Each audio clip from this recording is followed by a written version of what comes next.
দলীয় কোনো মানুষের যদি 14 হাত পানির তলায় যেয়ে রোজারিকে ডুব দিয়ে পানি খায়, জনগণের সম্পদে অবৈধভাবে হাত দেয়, আমরা আঙুল চর্চ পড়া ওই সমস্ত লোকদেরকে আমরা দল থেকে বাইর করে দেবো, আমরা নেতৃত্বকে সুন্দর করবো। কথা ঠিক না বেঠে? আমরা এক লুকমা হারাম খাবো না। লুকমা এটা বললো মানুষ বোঝে না এখন। এক নামাও হারাম খাবো না, হারাম খাবো না, খেতেও দেবো না। কথা ঠিক না বেঠে?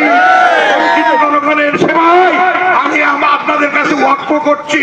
আমি বলতে আমাকে, আমার সংগঠনকে, আমাদের দলীয় নেতৃবৃন্দকে ওয়াক্ফ করছি। আপনারা ভুলেও কারো কথাই কান দেবেন না।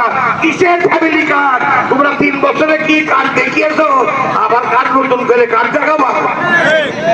সেই এমপি হাবিবুর রহমান বলিল, মনে নেই? না না বলিল যে